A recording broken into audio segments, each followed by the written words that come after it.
Welcome to the Casual Nerdcast. I am your host, Justin, and joining us for this evening, Evan. Now from the bottom up. Whee! Emil. Next thing you know, Evan's going to be showing glorious crotch shots.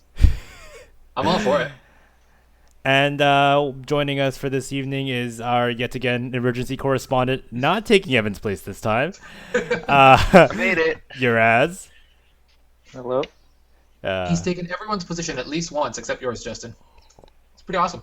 He's Yeah, pretty much a regular at this point. my spot kind of needs to do all the recording. Oh, no, and a lot of editing I'm stuff. saying he's I got pretty much a OBS set regular. up, so. Yeah.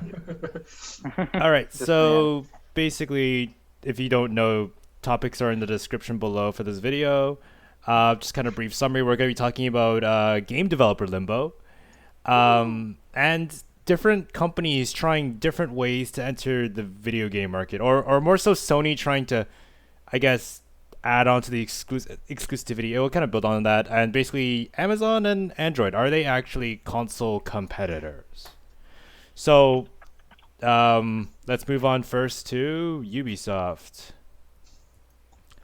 So an anonymous source, well, they choose to be known as Guillaume. Guillaume? Come on, man. How do you? I'm Just call him William. William Can we call him G? G. All right, let's call him G. I like that. All right, all right, L-L-A-U-M-E is French for William. all right. Let's call him Gooey. Gooey. All I right. guess that works. G-Man. Let's call him G-Man. So basically, he or she, G. This is G. He works for Ubisoft Montreal, and after a game was delivered, he was, I guess, put in a place that was kind of like game developer limbo, as they've kind of coined it in this article, where they were kind of put into a room it's one of Ubisoft's buildings in downtown Montreal, not actually, like, it's not where the main studio is, just some random marked building that's probably not even, no Ubisoft markings at all of any kind. It's just called 160. Yeah, this place is called 160. And apparently, quote unquote, a dark gray office with dim lighting and low ceiling. And this is basically, they call it game limbo, game developer purgatory, whatever you want to call it, mostly because it's where most, if not all, Ubisoft game developers go once they've finished delivering a product or if their project was canceled. And he found himself either playing Facebook games, watching movies, but essentially it's them waiting for the company to give them a new assignment. Sometimes takes days, weeks, months, and yeah, it kind of sucks sometimes. They either eventually reassign you or you get laid off. And Corporate business. that's basic, yeah. And it's not. This isn't something that is just Ubisoft. This example is provided, in the instance of Ubisoft. This article also points out that it's actually become kind of a standard for publishers and studios, to kind of put them in, like, I guess, in a closed, dim light building until they can kind of find out where they go. Sounds depressing. It does sound depressing. Well, this actually really reminds me. Has anybody watched the new shows, Silicon Valley? Oh I yeah, have not. I watched like the first episode of it. So watch that show because it's awesome. It's Yeah. Especially for people like us, it's awesome. Amazing But show. there's one big joke in it where one of the guys works for Hulu or Google, and they find out that he's an idiot halfway through, so they kick him off all of his projects, but he's on contract. So he's like, "Oh, am I getting fired?" And they're like, "No. You just don't have any work to do. You're unassigned." And then he ends up like going around the campus a little bit, and he finds a bunch of other kind of stupid people on the roof, and they're just literally sitting there just raking in like six figures and being like, "Yeah, we're just unassigned. They just don't want us to do any work, so we just sit on the roof." Yeah, I don't know. It's basically that's basically what it is. I don't know. It's kind of hard to say because like it's there's always projects happening, but like it's seeing as like sometimes they just kind of help out on the side. They're not even really doing their own thing.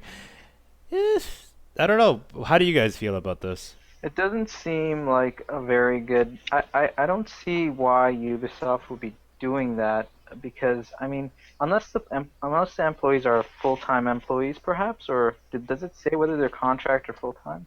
I do Because I believe would, I've if been like, because I've been doing a lot of research with regards to doing finding careers for you with Ubisoft. yeah, It it does not seem like contract work that they hire for. Yeah, they yeah. mentioned like So full-time stuff Like, usually. yeah, usually they're all full-time positions unless specified contract inside the job description.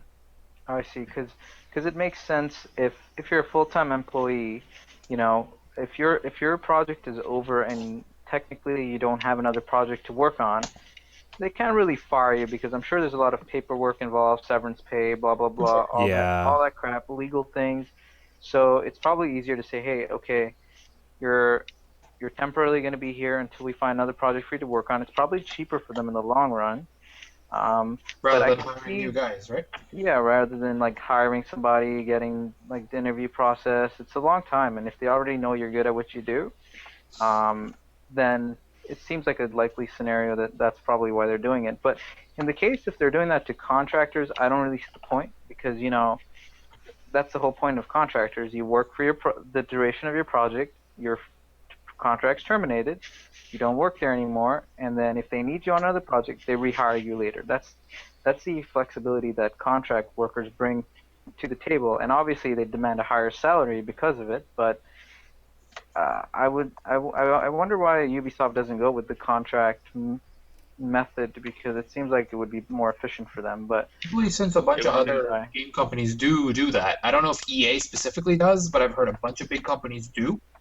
Basically, you've got a project. This is your project. When the game's shipped, get out. But that's I, I can see, I can, especially in game development where it's a very, art-driven development area. I can see them definitely wanting to keep people on, especially with Ubisoft, where they pretty much have. I think they actually stated that they don't want to make a game that doesn't have sequel potential.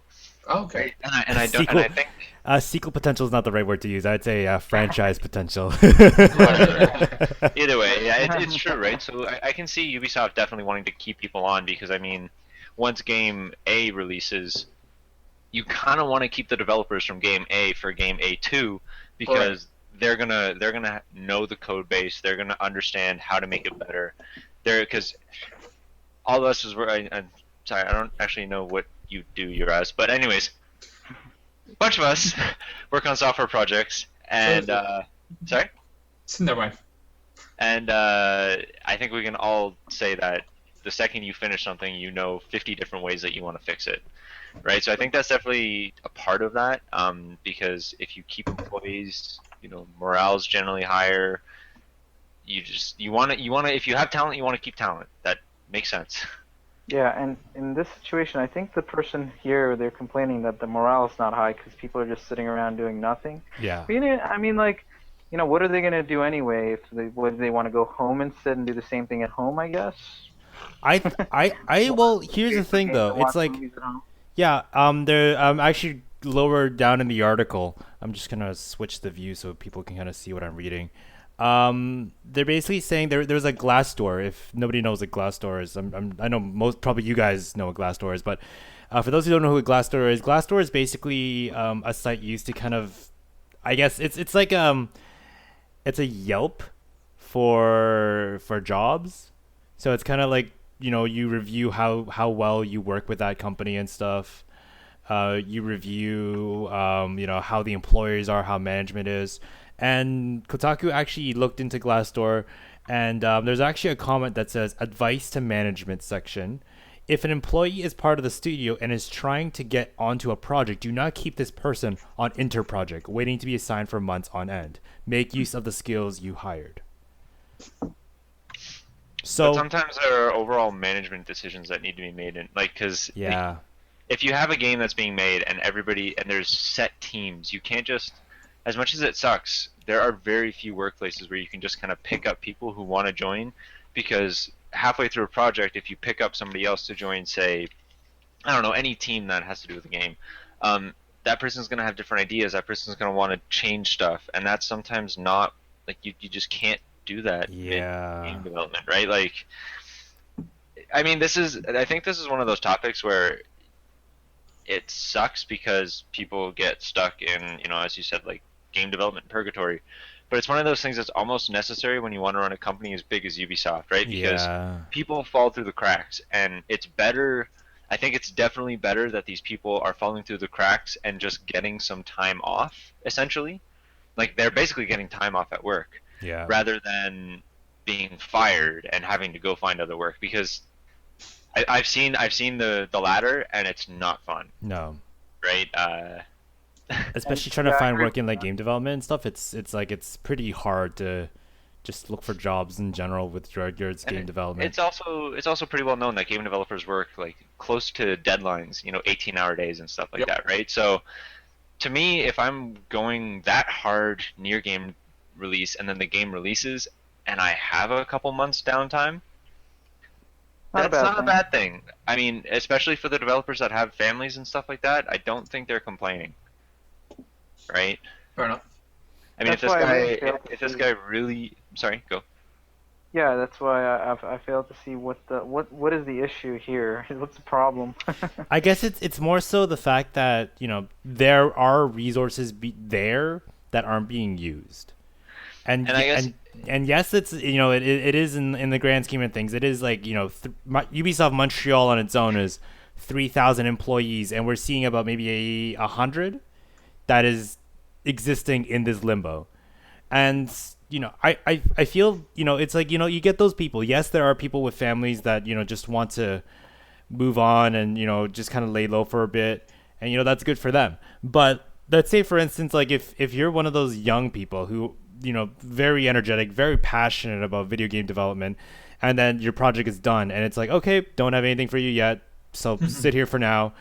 But you still have the drive to kind of contribute to Ubisoft. I feel like there should be some sort of like some kind of like spin-off project that they can just kind of work off of. Maybe some. I almost think that this might even be that, right? Like, I think Ubisoft probably designed this thing as some sort of think tank in between projects, right? I mean, if you want to work that hard, if you want to be that dedicated, then honestly, I'm going to say do your own thing. Like, because if this is something, right? Like if this guy really wants to do this and he really wants to get into game development, this is his chance to, do his own thing, right? Yeah. Yeah, you pretty much have time to do whatever you want. You can build your own app or something, or a game or something, a Yep. side project. Why not? And the other thing I'm wondering is, like you said, it's a really like 3,000 employees, and only about 100 are in this limbo stage. It seems like.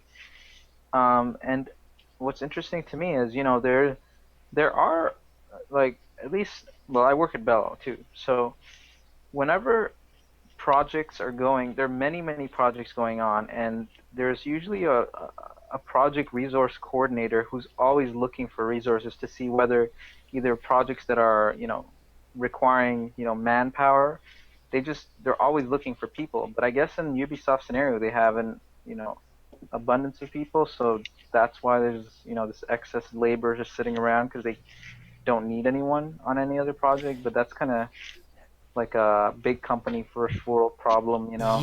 got too many workers, not enough work. I'm not sure though, because it's like you could easily try to set up something quick. Like these aren't just newbies here. We're talking about like actual game developers stuck in a very depressing room. Like we could like like look at Child Delight. That team, that was like a 25-30 man team. Like that's if you're able to make that in the span of like a year to kind of occupy your time. But then I don't understand. This to me is just kind of whining for no. Because I mean, like when I was on my co-op, in between projects, if I wanted something to do, I would go and find something to do. I would talk to people, ask them what software they could use that they wanted, and I ended up just building random stuff that had nothing to do with my job description, but I was just bored. In the case of these guys, right? And I mean, if there are, as you said, 100 people in this room just doing nothing, there's no reason why these guys can't come up with something together and Yeah. pitch it to a manager, And right? Like this to me just kind of seems like these guys are too lazy to come up with their own thing. So, Maybe they so are just yeah, burned out. That's the ones that go there. Maybe that's why they're there. Don't really know yeah, but we don't know the full story, right? Could just yeah, be we don't know the exactly. full story. That's why, which is kind of strange. Oh, this one person named Guillermo, whatever his name is. One person all of a sudden, it's only one person's point of view. I don't know if there's multiple sources Yeah. to validate what he's saying. It could be one disgruntled employee. Maybe he had a fight with his manager about something, and he said Right. he starts talking shit. I don't know. I'm sure if it was as bad as what he's saying, that there'd be a lot more employees complaining about it. These are But all I mean, it's professional adults, right? Yeah, I mean, it's not like you're in prison. You're not like stuck there. You can walk out. You can go for a coffee, if you're bored. Right. But I mean, your job is staring at the computer screen all day. I mean, whether you're in a dimly lit room or whether you're outside in a park, you're doing the same thing. I mean, Basically. yeah, you sign up for a job where you're staring at a screen. Now, where you are staring at the screen, I don't know if that factors in too much, but I'm sure if they're like us, we don't mind sitting in any room with our laptop anywhere to do our work. But yeah, the part where it's just one person claiming, and he's anonymous too, it's a bit sketchy to me. You can't really verify his claims, so you can't really. There's no pictures. There's no. It's. I mean, it's worth discussing, but you got to take it with a grain of salt as to the validity of it and the situation, and this person. Do they have any ill will, or are they just talking shit because they're mad? You never know these things. Yeah, so but it's interesting to know that back these your kind of mind. things exist. Yeah. I just feel like this guy wants Ubisoft to be something that it's not, and if he's not pissed off with it, he should just go somewhere else. Yeah. Right? Like build that's your own app. Do something. You don't have to Yeah. You're not. It's not like you're in prison there. It's a dimly lit room, sure, all right, but it's not like you're forced to stay in there with the doors locked. You can go out for a walk. I don't know. Yeah, basically. But I have yeah, a lot to say about that. I actually I like Google's approach where they kind of have like a lot of things are everybody just likes Google's approach. Google is the that's what you want to fucking be. It's fucking Not after Google. what happened today, man. a lot happened today. Google Unrelated. will eventually be mentioned in this podcast. Yes, of course. Actually, near the end of it, but Okay, yeah, but I like right, their approach in the sense that like a lot of their products, that a lot of the famous ones now, like Gmail for instance, that was basically a side project. Everything at Google's What's basically a side project. Right. For the most part, Pretty it's much just like- everything. Yeah, That's the way that company kind of runs. yeah. Google Wave. Oh yeah, never forget. Never forget. Wait, Side project. enlighten me. What is Google Wave? You told me, Oh, right? remember? It was like this. I don't know what they were going for, like a social media kind of like feed with like. I Oh, have no idea it's what the hell was precursor that to invite Google Plus thing. or whatever. Yeah. Yeah, and then I guess they went with Google Plus, but they ended up shutting down Google Wave, and that kind of shows you that Google's willing to take chances on side projects. And if it works out, it works out. If it doesn't, they actually are able to say, okay, it didn't work out. Yeah, they've got so many failures for all of the successes they have, and that's okay. And speaking of taking And- chances, the next topics that we're gonna cover are basically, companies taking chances. Oh. All right, so let's kind of move on.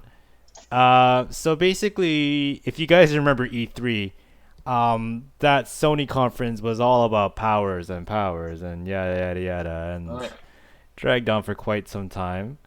But anyways, now we're kind of seeing it. It's basically PlayStation's first TV show, promising a protagonist who used to be a superhero, and now he kind of loses his powers and is now a cop.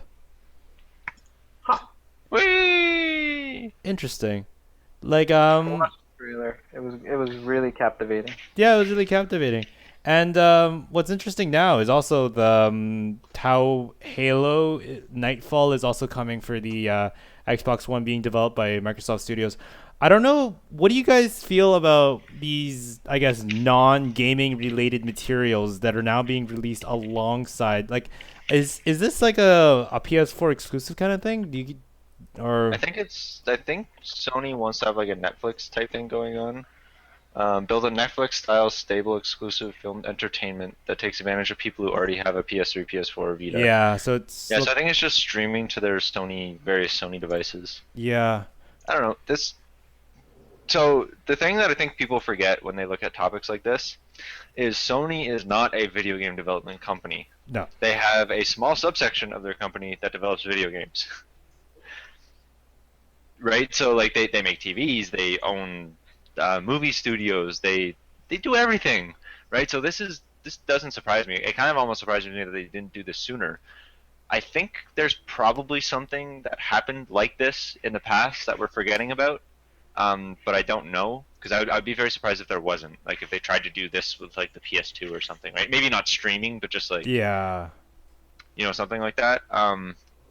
But what really caught my attention is now they're kind of like developing TV shows exclusively like for console specific. Like, yes, I understand like Sony has like Spider-Man. Spider-Man is like is Sony. So like I understand like they make a lot of movies, so It's like anybody that owns like any of the big six companies. If everybody's owned by somebody essentially, right? So if Viacom owns company A, which their product can be used on company B's product, then Viacom will tell company A to release their product solely for company B, so that Right. Viacom makes money off of both things more, right? Right. So this makes sense. It's just like if the next Amazing Spider-Man was when it came out in theaters, all PlayStation Plus users got a free download of it or something like that'd be Right. dumb. But it's just right. it's because now they get the people who watch Spider-Man that don't necessarily own a PlayStation 4 to buy a PlayStation 4 or Vita or PS3, blah blah. Right.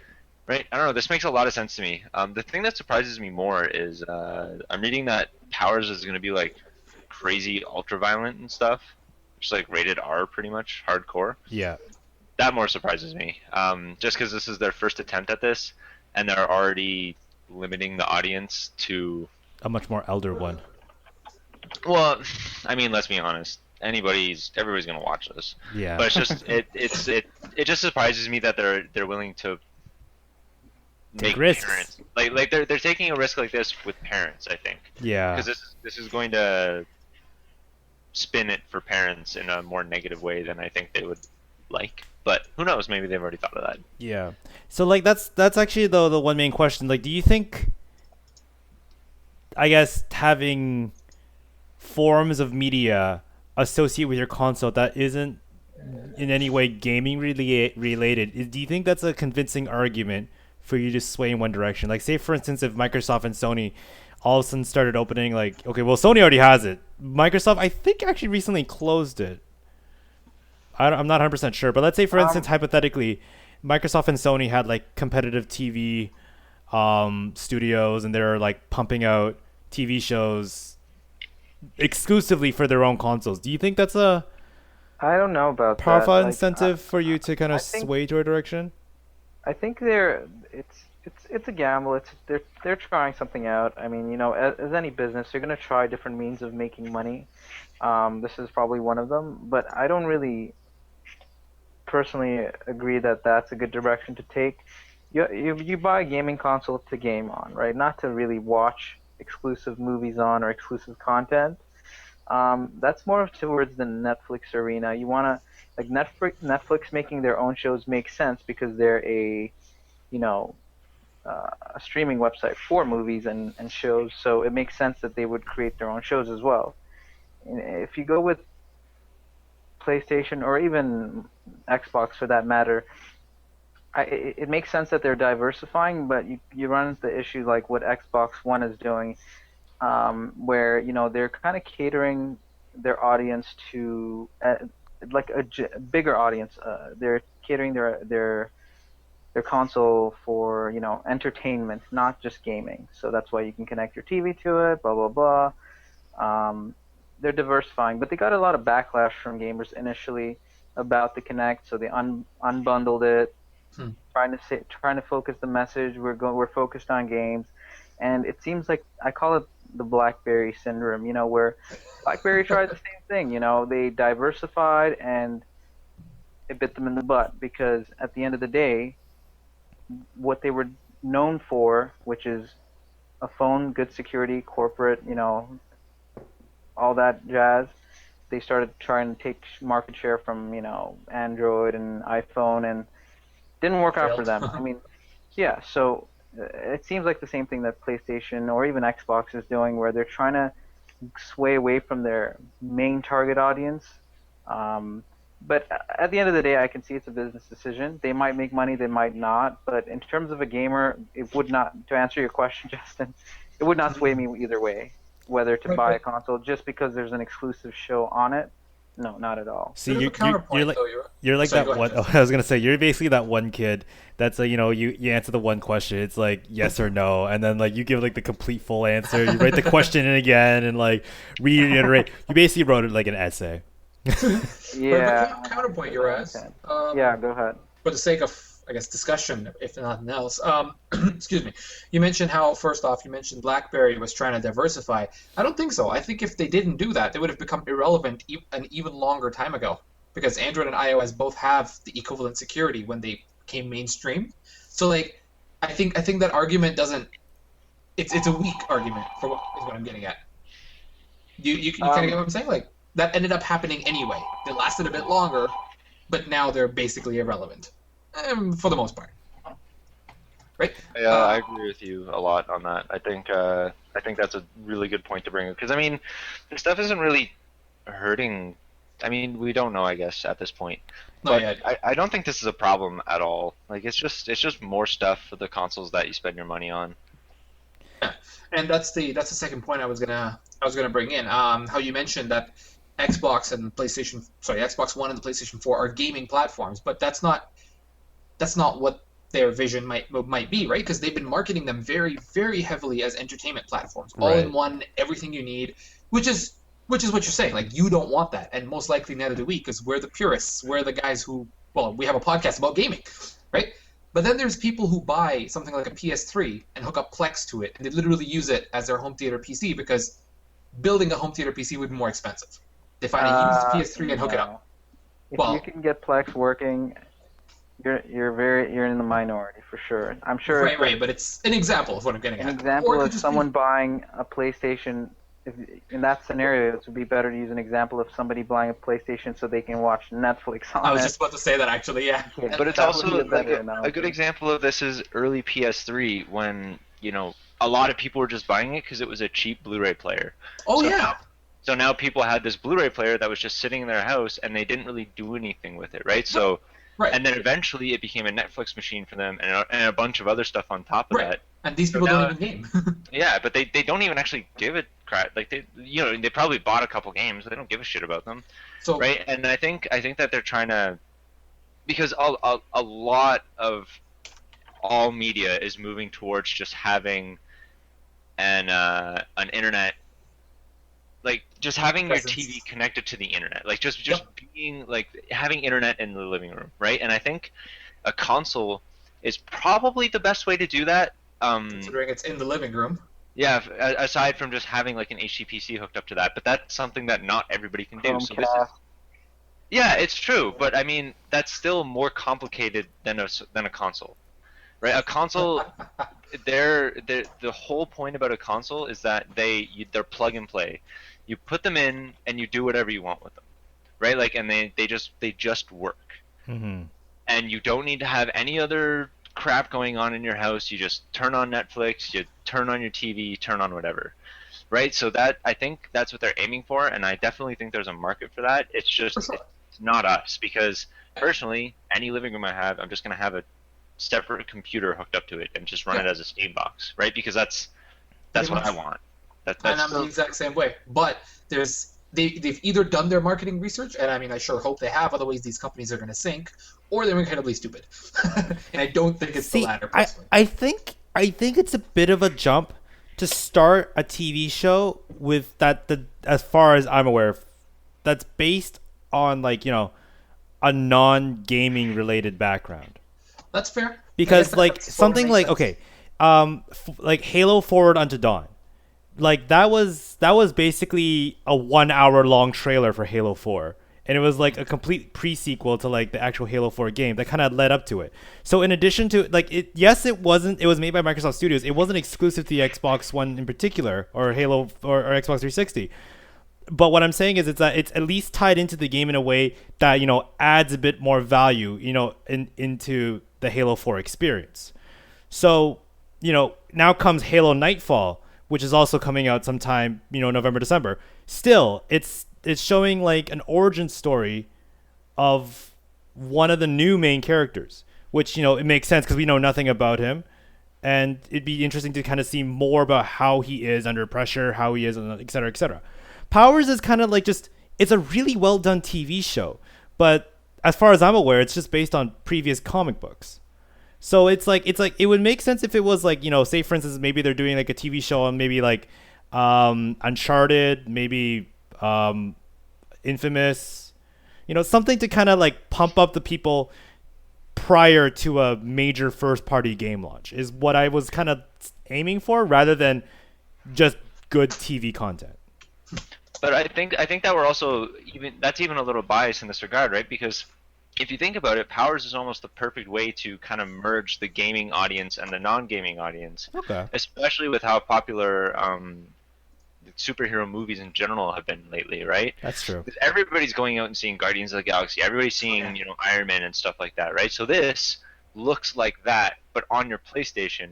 And to the people who like games, it's probably pretty safe to say that most people who play games and own a PS4 also enjoy that kind of stuff, right? Yeah. So I think they're just trying to, you know, common denominator, right? Like that's what they're doing. They're trying to, and if the show is good, I think that's a phenomenal way to do this, right? Because look at how popular even Arrow or Flash, or like how much hype there is around all those DC TV shows, right? Right.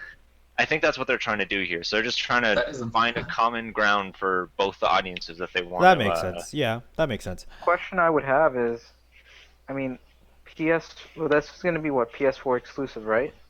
According to this article, as far as we are aware, PS3, PS4, or Vita. So Yeah, PlayStation and exclusive. that's PlayStation exclusive. That seems kind of strange to me for if they want to get popular. I mean, limiting your systems. If you're trying to get a show to be popular, I think you would need to go on more platforms. Like, instead of just making a PlayStation, why not put it on Netflix? Well, or, no, because or not even make it available on. If it blows up, then I don't. Yeah, I don't know. If they're making it available on PS3, 4, and Vita, and there's a big, I don't know, like a headline saying this is available for free, similar to Netflix with House of Cards. It was Netflix exclusive, and it's huge. It's got nothing but positive reviews. Everyone knows about it. Only the people who have Netflix have seen it because it's not available anywhere else. So if they market this right, technically they can do it. Right? But I'm not going to buy a PlayStation just to watch it. Right. But there's so many people who already own one. They're trying to get those people in this fold, judge. Maybe there's just speculation, and judge what interest lies, if any. Maybe they can track who's watched it, how many times, etc., and then kind of upscale from there. You know what I'm saying? I think it's an interesting experiment. Yeah, I'm curious to see how it goes. Yeah, like there's definitely something to say about they're probably just trying to get people to turn on their PS3s again. Maybe There's probably a lot of people out there that don't have it on, and like I mean this. Because they're putting it on their system so that they can have more people use their system. Right. And if the show's good, that's just going to help out. I think this is it's a pretty cool experiment. Yeah. Right? In the example of Netflix, if you don't have House of Cards and you want to watch it legally, you pay $10 for 1 month, binge watch it, and disconnect. But you're not going to pay $300 for the PS3 to watch a show and then return it either. So most likely what Evan's saying, like, if you already own it, you haven't used it in a while, hey, turn it back on. Cool, free new show. Sort of thing. Yeah, so I think if Powers turns out to be, you know, what we expected to be from what we've seen from the trailer, I think it's safe to say that within the next 3 or 4 years we might have like 10 exclusive Sony shows. Maybe like, you know, now it's converted. This project is converted from like, you know, something like Powers is just, you know, now it's kind of like leading the charge on, you know, Sony actually starting to pumping out more TV shows for Sony exclusive items. We might even start seeing these on maybe Sony smartphones, Sony televisions. It's probably like, I find that the PlayStation is probably the most experimental place. I mean, like for PlayStation Now, like that's a good example of that, where they've kind of started using that for PlayStation 4, PlayStation. Actually, no, it hasn't gone anywhere else yet. Just PlayStation 4, as far as I'm aware. And then, and they're eventually going to spread it to all Sony products. I suspect this is something that might even just be beyond the scope of just PlayStation. I think PlayStation is kind of just, they're the most successful brand right now out of the entire Sony brand, and they're just trying something new. And then eventually, Sony might just be like, okay, so we're going to try to do it for all their TV, smartphones, and now we're going to have like 10 TV shows. Try to like kind of give a bit more incentive to kind of like mix and match the kind of TV shows you like, it would be interested to see how Microsoft responds to this, because last I heard, I think they closed their movie studio. Did they?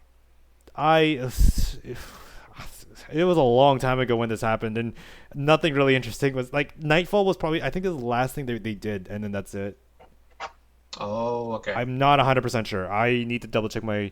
Do not quote on me. Anybody who's watching this, do not quote me for this. Well, Microsoft Studio still exists if that's what you're talking about. I don't know. I hope this works out. I mean, because anything, I kind of hope it works out. But it's cool. I do wish it was kind of open up to more things, but I was just about to say that. I'm never a fan of this either, right? District 9, though, the main character. Is that the guy from District 9? The Pokemon guy? Look pretty familiar. And for that reason alone, I would watch it. Either way, I think. Either way, yep. It does not look like the guy from District 9. My condolences. I thought it did kind of look like him. All right, so actually, to kind of tie in with the whole console multimedia thing, I kind of shifted one of our topics a bit higher because it kind of makes more sense at this point to talk about this. This has actually just happened today when we were recording the podcast. You'll see it now. It happened on Wednesday.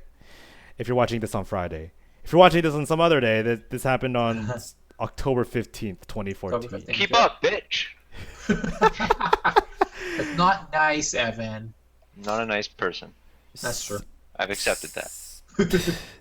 And you were saying, Justin? So basically, Google is now taking on the realm of Apple TV, Amazon Fire TV, yada yada yada, all the basically mini TVs that are basically now also attempting to be consoles as well. They're starting at $99, and as far as I'm aware, you can watch, you can do anything you can do on your Android phone, but now in the form of a console. Comes with the controller. So basically, this is what the Ouya was supposed to be. I was just about to say, basically, yes. Maybe supposed to be. As in, it's expandable. A little bit less. I think it's a little bit less gaming oriented because the controller comes separate. But that's fair. Technicalities. So, I think this is interesting because Amazon releases Fire TV, and they were kind of marketing that a bit differently. They were saying like, "Oh, it's definitely a console. Look at our game studio. Look how many games we come up with that." So before we move on to Amazon, which we'll talk about their game studio later on, I kind of want to focus on just this kind of a technology, since we were kind of talking about PlayStation 4 as like a multimedia box. Do you think any of these devices will hold up at all? I mean, because you also have to take consideration now, Steam is trying to get on this too. We've had much discussion regarding the Steam box over the past like 4 weeks ago, discussing how Steam was trying to get into the living room, and how one tester was not satisfied with it, or they weren't testing it right, or they weren't the right demographic and stuff. So, do you think, I guess, the Amazon Fire TV and also the Nexus Player, do you guys think this is another good solution to this? Well, first things first, everything I've heard about the Fire TV has been absolutely negative. It's an overpriced hunk of junk, basically. Yeah. Because nobody owns Amazon devices anymore. And the Fire Phone itself was a failure, so I haven't seen much positive things about it. Right. And secondly, the actual Nexus Player itself, I like that in addition to being a full-fledged thing, it also has Google Cast support. So let's say for a second it's $100. Right. And let's say for a second I didn't have a Chromecast. This would be an instant buy for me.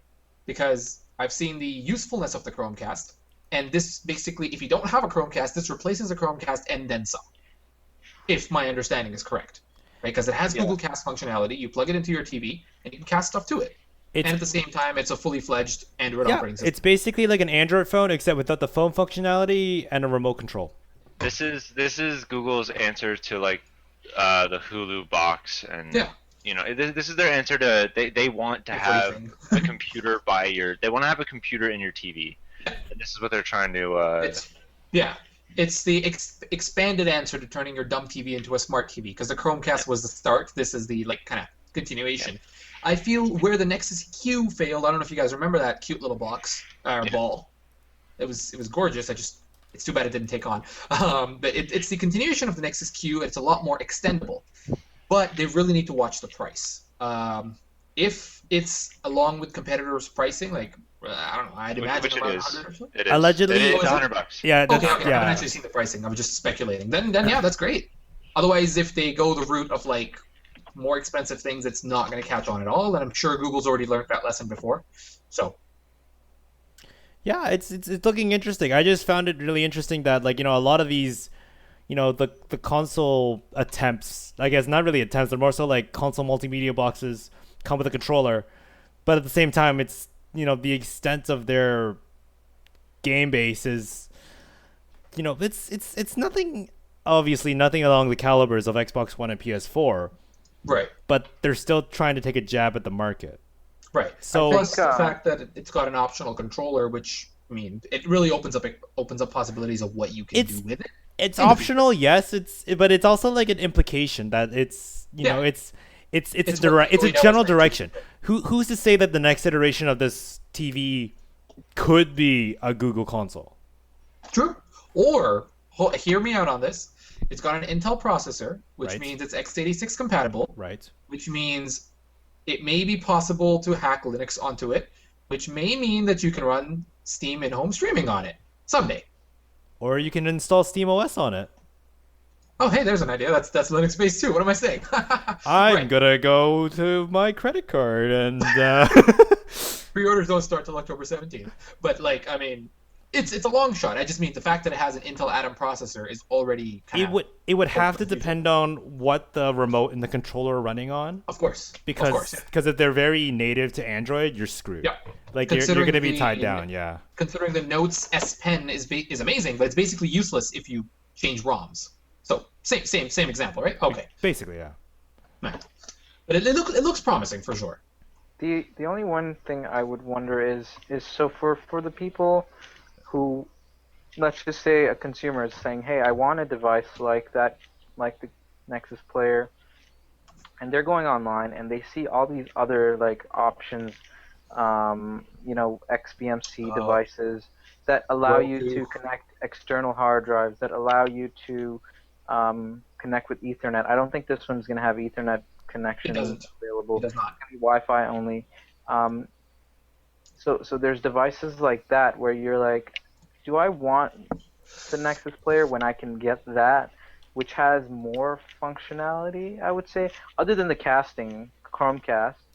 That's the only one thing I'm curious to find out. What kind of connections are available, what features it has for playing external videos, like your own videos, casting. I'm sure it's going to have the Plex app for sure. Yeah, it does, because it's running Android TV, and the Plex app is native to it.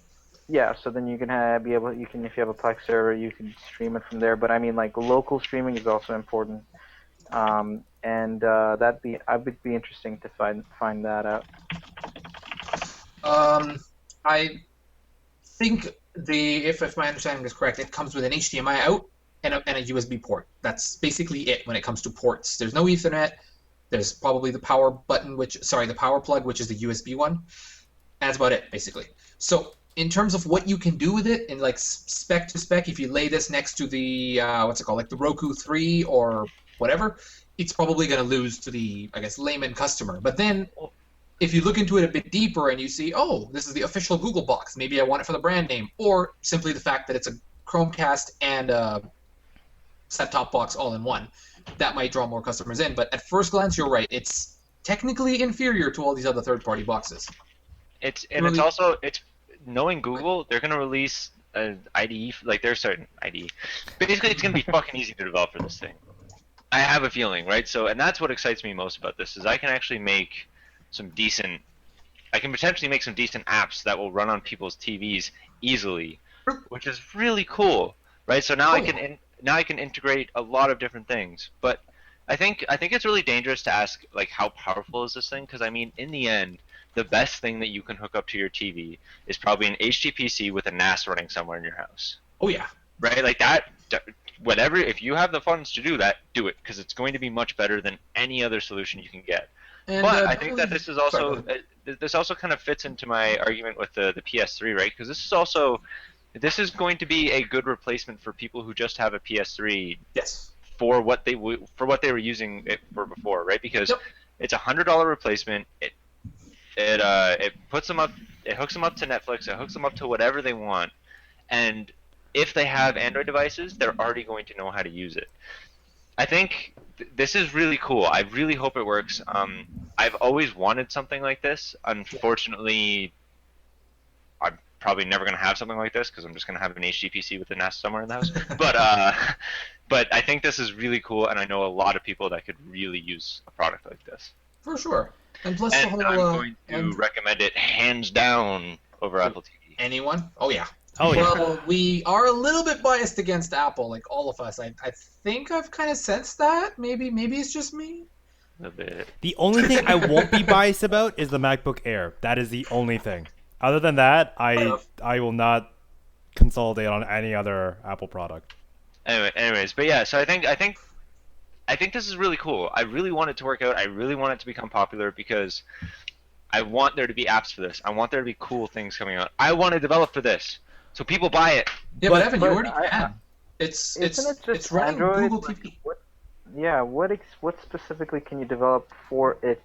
Like there's literally the Android TV UI or Google TV UI, I forget, and there's a bunch of apps that have native functionality built in. Like if you own the Plex app for Google, from the Google Play Store, you can use that here. That's all it is.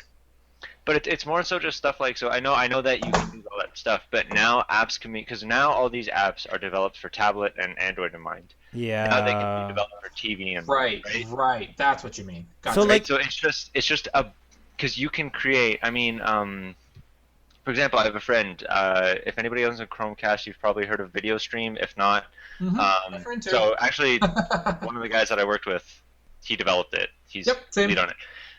And He graduated with us. oh yeah, whatever. But so that guy, he like, if he could develop that for this in a more TV focused way, that'd be fantastic.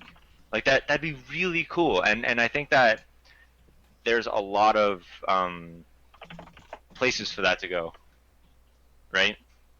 Sure. Yeah, and I want this to work. Yeah, likewise.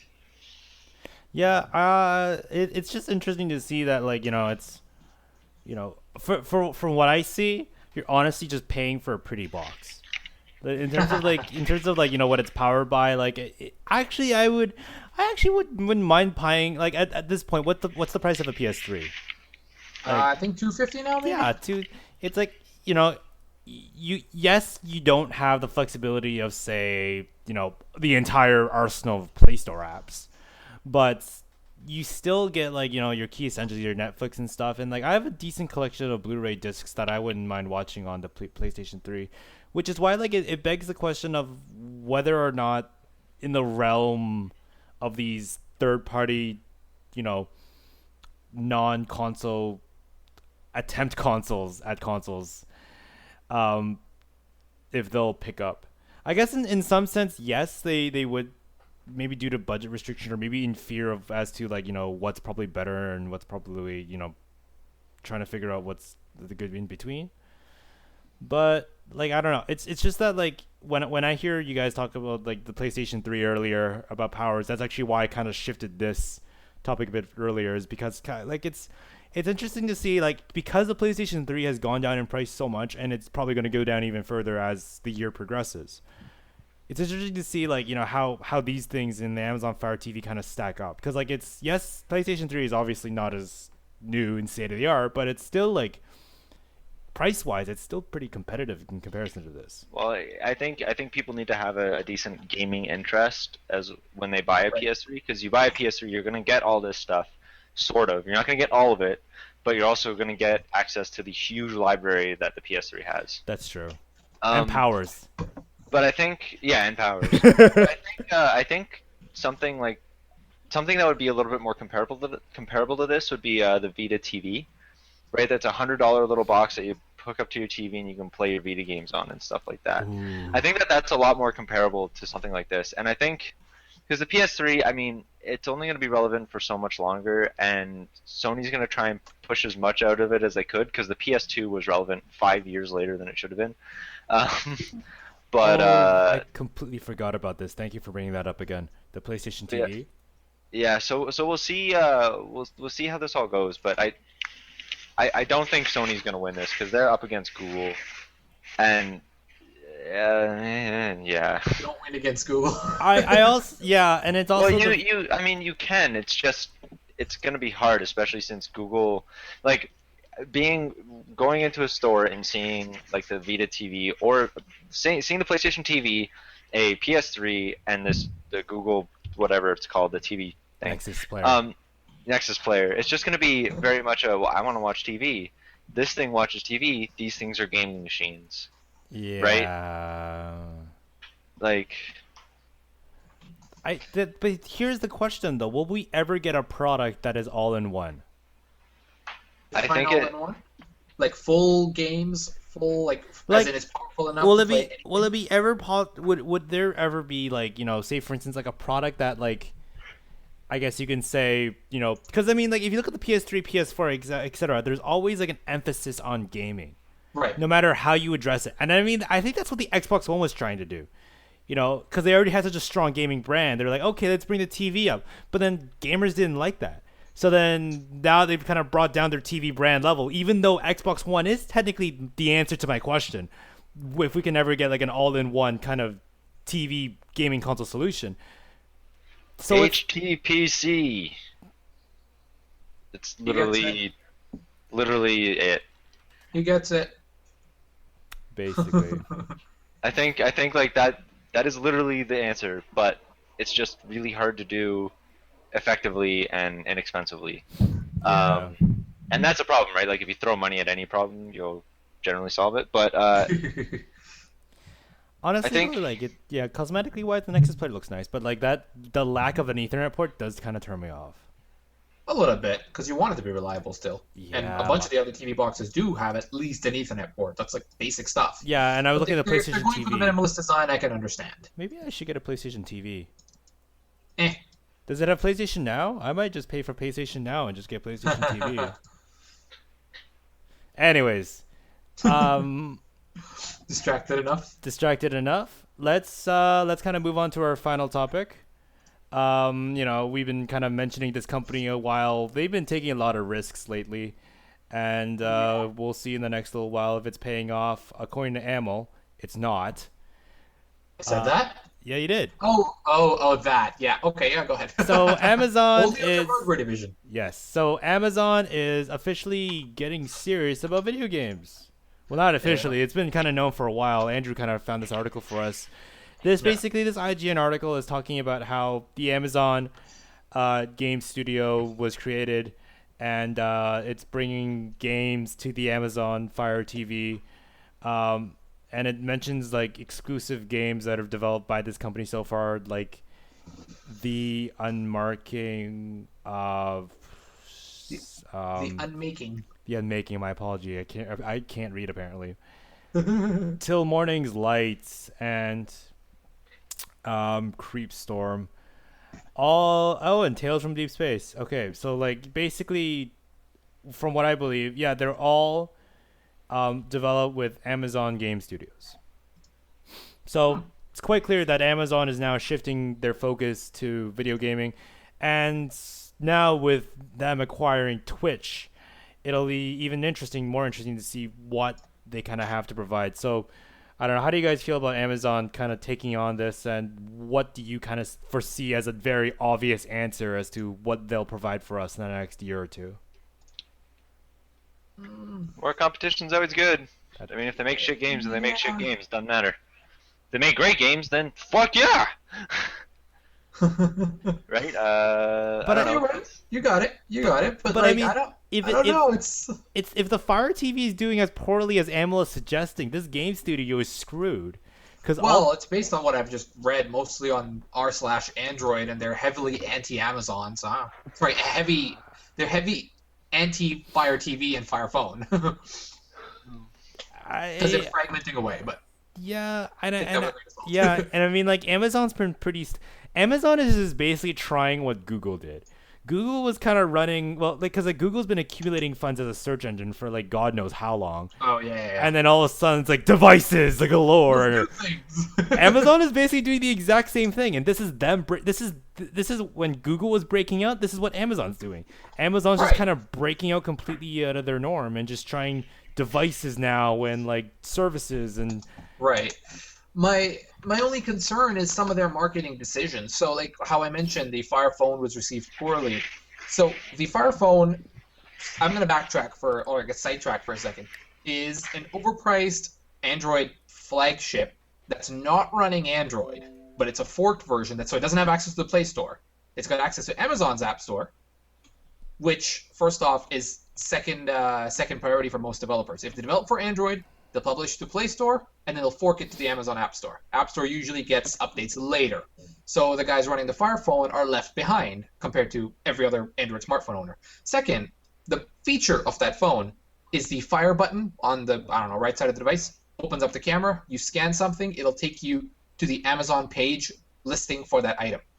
So basically, the phone's selling feature is a free app. The phone's selling feature is Amazon.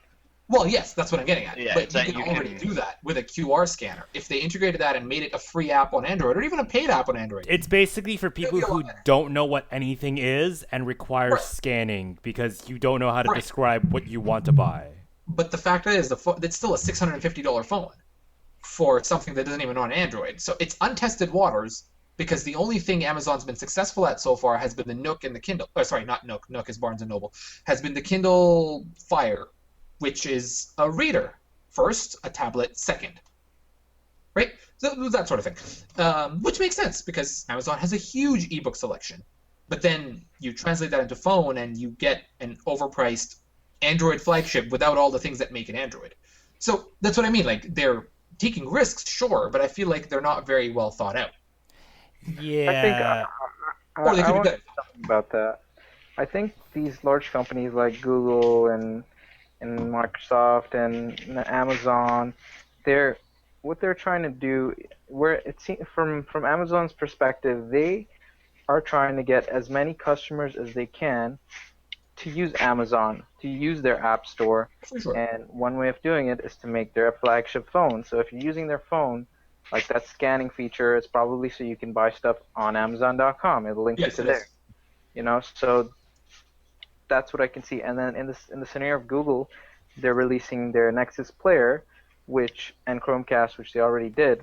But the Nexus Player, so you have access to the Play Store. You're gonna have to spend money on the Play Store. They're gonna make money.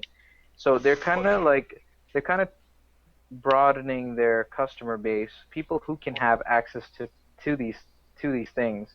So that's what it seems like that they're doing. And in Amazon scenario, yeah, they're not as popular, but they're trying. Well, Google has always stated that the Nexus line is not a device line for. It's not them trying to make money.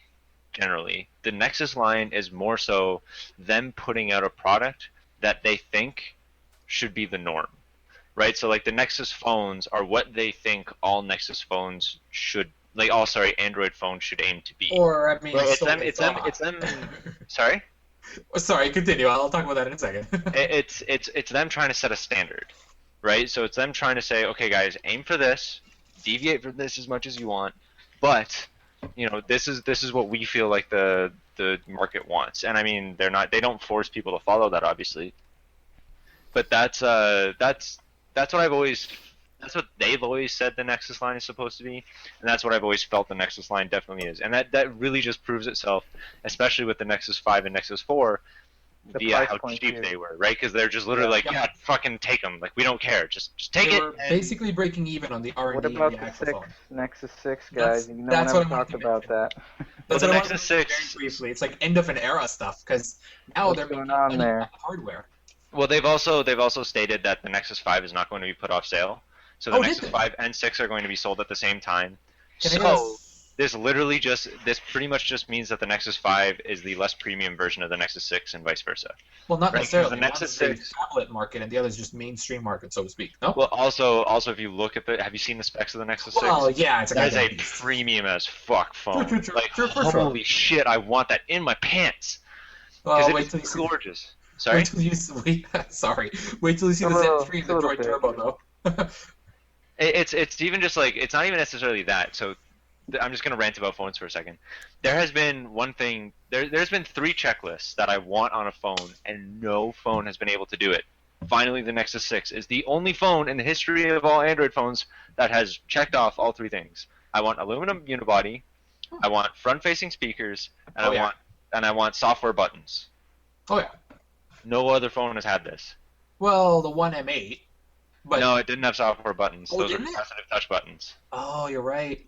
Yeah, good point. Wait, what Right, do you so- mean by the soft? Sorry, the soft touch ones. Software buttons. Like, as in when you These things. These are software buttons. The Yeah. stuff on the Nexus S were the capacitive buttons that went right here. Right. it's where they're built into the actual screen, and then Oh you yeah, can- yeah. It just means that you can edit them, like as Yeah. a software. Like you can add them, you can delete them, you can change the icons. It's a software thing, right? Yeah. And I think, and that's what it like, because again, that just really proves to me that Google understands what the Nexus line is, because they're kind of again dropping a huge hint saying, "Hey guys, this is what people want. Do this." And then also, if you look at the specs and you look at competitive phones, it still is cheaper. Well, yeah. I think It is expensive. It is expensive. I'm not gonna lie. It did throw everybody for a loop. But the fact that they're keeping the Nexus 5 on sale kind of makes me go, oh, okay, Can I? all right. Can You now just have 2 lines, like 2 phone lines going. I get a source on that though? Not necessarily for the podcast. Maybe something to put at the bottom because all the 16 gig ones are out of stock, and all of them are out of stock across the U.S. Like fully. So I was under the impression they're not going to do that. It would make sense to, but No, I heard stories as well that the Nexus 5 is gonna stay. I'd like you it guys to gonna stay get because the it would make 6? sense. Anyone getting the 6? Nope. It's a bit over the price point for me. I really want to. I need to find $700 though. Nope. I'm sticking with my OnePlus One. Well, Though you I- literally though I- just got it, so it makes sense. Though it no, might- I'm not yeah. getting it. I'm very happy with my Nexus 5. How does the 6 compare to the OnePlus anyway? I know we're going off on a tangent here, but just curious. We're a nerdcast. We can do whatever. The It's 6 also casual. Wow. The 6 is so the 6 is a ridiculous phone. I'm actually just gonna find specs quickly. 40p screen, 2.7 gigahertz quad-core processor. I forget what GPU. 5.9-inch display, 3 gigs of RAM, 13 megapixel camera, 2 megapixel front camera. I think that's about everything. Yep. I've been reading a lot about it today. 3200 milliamp battery. It sounds incremental and a bit more. That's Sounds a bit too incremental with the screen size. That's primarily it. And the price. like in comparison to the OnePlus One, it's honestly incremental. That's what I would say. It's a linear Shouldn't you upgrade. Shouldn't you say in comparison to the Nexus 5? Since you just had that in the last month. No, because I would say the Nexus 5. I would say the Nexus 5 is expensive in comparison to the OnePlus One. Well, yeah, Nexus but it 5 is- actually works. What? Shots fired. He gets it. It's a premium Google device. It's not a Chinese knockoff. Shots fired. I'm sorry, Justin. We love you. No, I've heard a lot. Say I've heard a lot of something so we complaints can about the zoom into OnePlus your One. face. It's a really, I've heard a lot of complaints about the OnePlus One. It's a good device, but I've just heard complaints.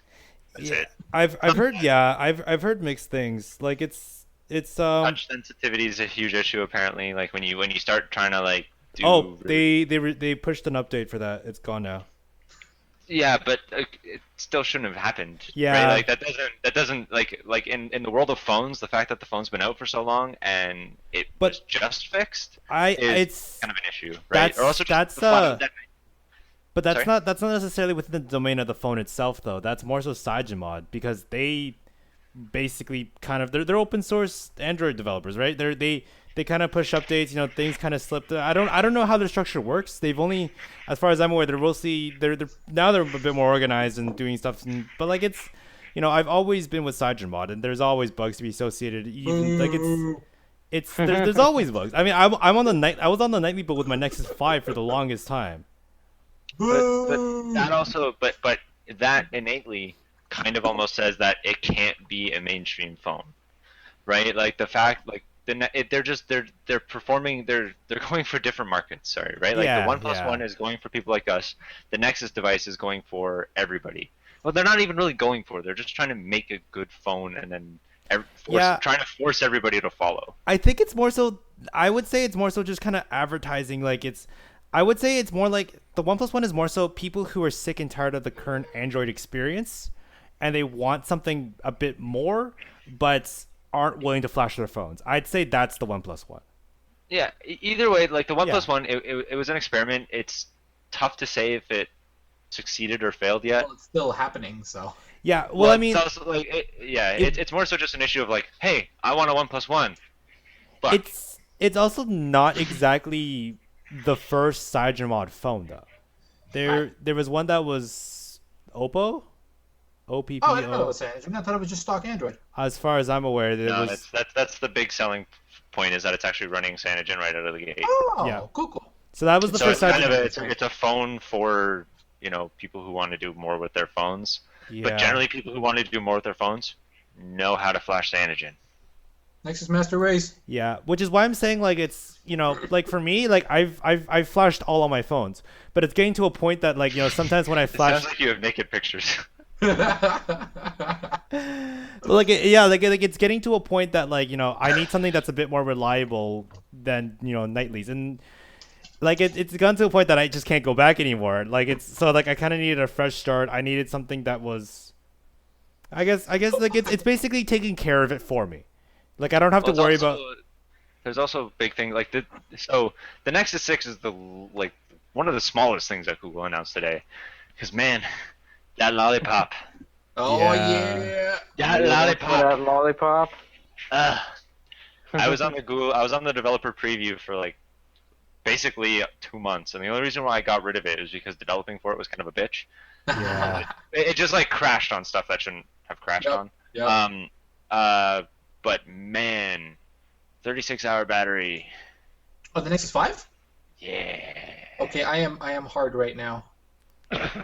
Is pretty. Yeah, I mean that was like I mean that was day one, and then it started getting worse and worse as time progressed. Yeah, I But don't care. still, it was incredibly good battery life, and that's what excites me most about this, and also the fact that they've already announced that the Nexus 4, 5, 7, and 10 are all getting Android L within Oh, the next yeah. couple months. Yep. And Oh. right, it's just that the Nexus 9 and 6 are going to be the two things that launch with it. So it really this whole Google announcement really seemed more to be that they're setting up their 2015 line of Yeah, instead pretty of much, yeah. because back in when the Nexus 4 came out, they had the Nexus 4, 7, and 10. To me, it looks like they're now switching from having a phone and two tablets to having a phone, a phablet, and a tablet. Pretty much. Now they have the Nexus. Now they have the Nexus 5, 6, and 9, 9. right? Which, hey, if you look at it, they're actually similar to the screen ratios which they were before. So this Hey, really, you're right. really looks like, yeah. So I have a feeling that next year they might release the same line, but have like Nexus 5 2015, Nexus 6 2015, and Nexus 9 2015. One can only hope. They're just following because that really seems to be the way that the market's moving. Anyways, people It don't works. really seem to like big tablets. They like the smaller ones that are a little bit more compact. Yeah, I Well, guess they can kind of tinker with the screen resolutions to kind of figure out where everything should be going. Well, that also depends on where the trends are, right? If we somehow discover monstrous batteries with 4K screens on 5-inch displays, I'm sure everyone's going to do it. and keep it reasonably 4K on priced. my phone. I mean, Dude, 1440p on your phone is already ridiculous. The G3 is doing it, and Yeah. the 6 is gonna do it. It's like, what the hell? Yeah, but the 6 is doing it because it's 5.9 inch. I know it's still a small screen. Yeah, but I it's mean, still, like, the G3 is a bit ridiculous. The G3 is like what size of the OnePlus, isn't it? No, it's 5. What? If I remember correctly. no, it's definitely bigger than that because I was holding one and I don't know the actual screen Definitely size. bigger. Maybe you're right. It's a decently sized phone. Because I was having a hard time. No, never that mind. It one is of the- 5.5. Yeah, it's the same as the Okay. OnePlus One. Yeah. Because that's one of the reasons why like the 6 and the 5 point and the G3 both have that back power button. It is Oh, also yeah. the only phone that I know of that the camera on the front end is better than the back end. What? Yeah. Because people like taking selfies. It's basically they've actually coined it as the selfie phone. Yeah. It's 'cause Really? it's got a 13 megapixel camera on the front No, end. dude, that's a typo. You're talking about the Nexus 6, aren't you? I'm talking about the G3. Oh, then I have no idea what you're talking about. The G3. Because the LG first couple G3. announcements for the Nexus 6 said it has a 13 megapixel front camera. People were like, oh, those 4K selfies. But it's also actually if you look at the G3 as well, it does a lot of really cool stuff. We're really off topic now, but fuck it. We're way too deep. But the G3 does some really cool stuff. Like if you have the camera facing you and somebody says cheese or whiskey or Oh, yeah. LG, I think it takes a picture. If you hold up your fist and close it, they take a picture. Right? Like they've designed that camera really well around because they want you to be It's interacting with the motion phone detection, instead of yeah. just taking a picture. Right? Like. Justin, just a quick clarification, however. The G3 has a 13 megapixel back, 2.1 megapixel front. I thought it was the other way around. Maybe it was a No, typo that I read it. That wouldn't make sense. Here you go, GSM Arena. It wouldn't make sense. Like, why would you do that, right? Well, because no one takes pictures as much. Yeah, they do. Phone cameras are replacing real cameras. Well, Look it's at the okay. 'Cause Z9. that is not at all true. They have the potential to for casual people who don't walk around with DSLRs. Yes, but have you seen? I mean, my mom owns a DSLR. She does not need a DSLR.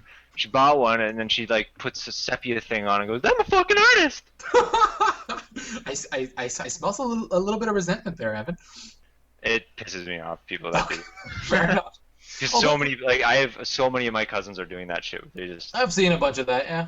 Although it is to end things off on a bit of a happy note with that, this makes the Nexus 4 the longest running phone to receive updates. A full 2 years rather than 18 months. Because it's getting Android, what is it, Lollipop. Woo! That seems to be what Google wants to do with Lollipop, though, because they Everything. designed it specifically so that everything can run it. It's Yep. it's literally just up to the providers now to put it out. Yep, and all the Nexus devices are like, here, have it right away. Yeah, like I mean, let's just hope that everybody gets it. If the Nexus 7 2012 gets it too, then that will also be the longest running device. Because I have that one. It's probably not going to get it. Yeah, I had 2012? to. No, they announced that it's getting it.